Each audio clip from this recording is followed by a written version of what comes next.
Assalamualaikum warahmatullahi wabarakatuh. Sampurasun tepang deui sareng Ibu Santi dina pangajaran bahasa Sunda. Wilujeng nyakseni.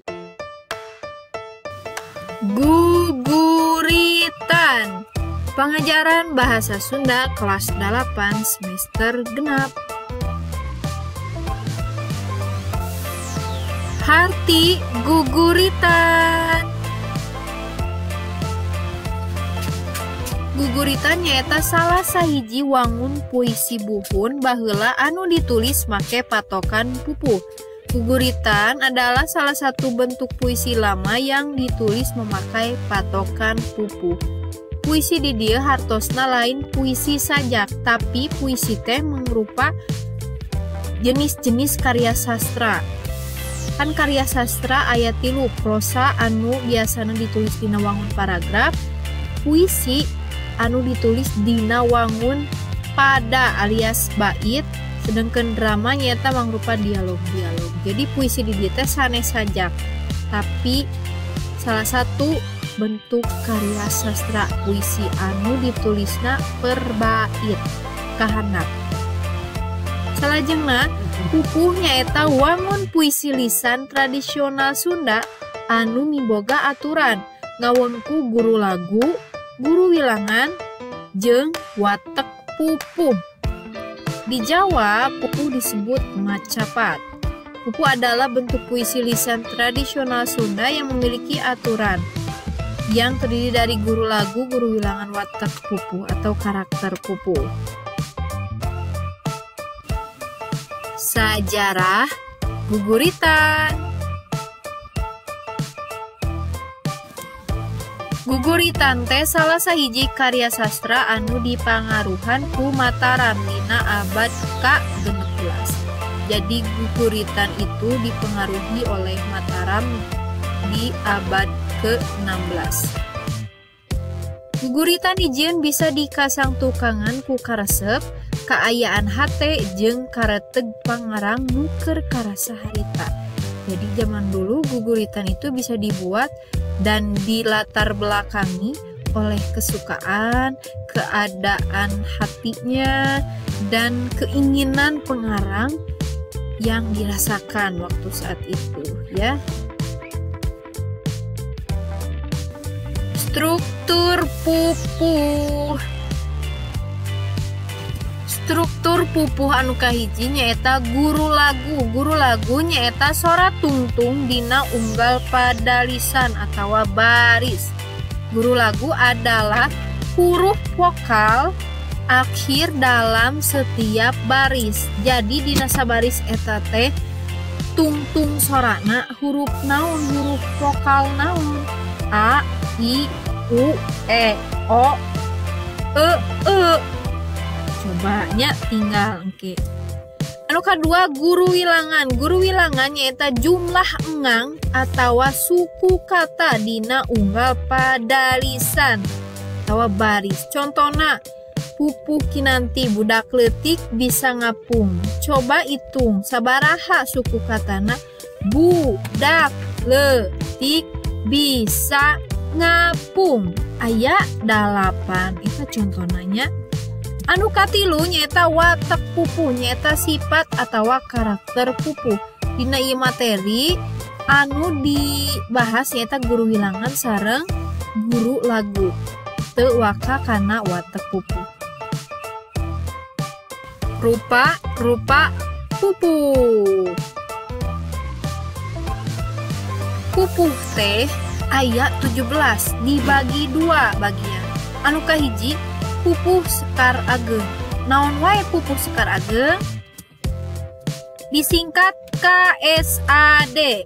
Jadi nu kalebet pupuh sekar ageng aya 4 pupuh. Disingkat KSAD. K-na kinanti, S-na sinom. Anu A asmarandana, anu D dangdang gula. Aya pupuh sekar alit tadi opatnya 17 kirang opat berarti sasana 13. Eta nu kasebut pupuh sekar alit.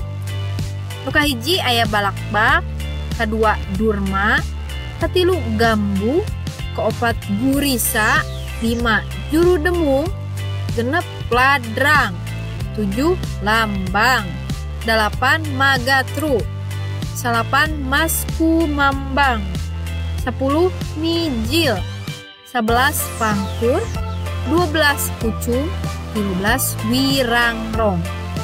Dina pangajaran bahasa Sunda kelas 8 anu dipedar dina guguritan nyaeta pupuh durma sareng pupuh mijil.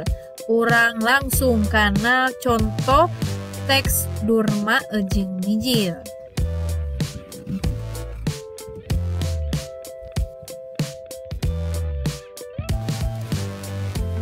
Pupuh durma dina sapada diwangun ku 7 padalisan dalam satu bait dibentuk atau terdiri dari 7 baris.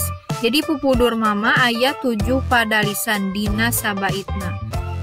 Kieu iramana di mana penjajah pada maruda lantaran dikiritik ku ahli nagara yen eta lampah jahat tetapi kalamu digdig ambek-ambekan dasar si buta tuli.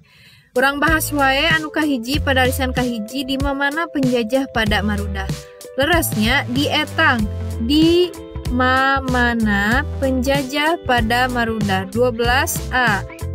Nah a ieu tungtung vokal nanya a. Anu kadua lantaran dikiritik leresnya aya 7 punten 7 tungtung huruf vokalna nyaeta huruf i. Nu katilu ku ahli nagara. Guru wilanganna genep, guru laguna a, ieu tungtungna a jelas pisannya. Nu kaopat yen eta lampah jahat. Ieu huruf vokalna a, guru wilanganna 7. Tetapi kalah mudigdig.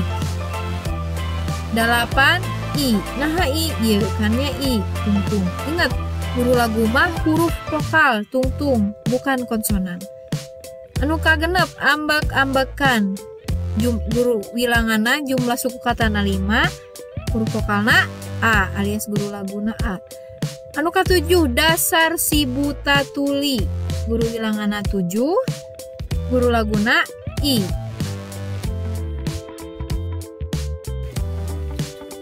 Pupuh mijil dina sapada diwangun ku genep padalisan dalam satu bait terdiri dari 6 baris. Pupuh mijil kieu iramana hapunten bilih palesnya guys. Sifat jalma adat masing-masing nu rajin nu getol nu balaba somea darede wijaksana tulaten gumati lantip amis budi ampuh lungguh timpu. Oke, orang bahas anu kahiji pada lisan kahiji sifat jalma adat masing-masing. Pos nu tadinya guru wilangana 10i. Bedanya sareng anu pupuh durma. Nah itu ciri khas pupuh tehnya tiap guru wilangan dan guru laguna teh beda-beda gitu nya. Dina sabaitna oge jumlah pada lisana pasti beda. Tak pupuh. Anu kadua, pada lisan kadua nu rajin nu getol. Nu rajin nu getol. Guru wilangana genep. Guru vokalna o, guru laguna o nya ieu o. Nu katilu nu balaba someah dareh deh. Guru wilanganna 10, huruf vokalna e. Anu aya curekan eta disebutna e gitu. E omah. Anu kaopat wijaksana tulaten gumati. 10 i. Jelas banget gitu ya guru laguna i. Anu kalima lantip amis budi. Aya sabaraha guru wilangana aya genep. Tungtungna i. Huruf vokalnya ingat-ingat huruf vokal guru laguna. Anu kagenep ampuh lungguh timpuh. Guru wilangana genep. Tungtung vokalna nyaeta u. Oke. Segini semoga jelas ya guys.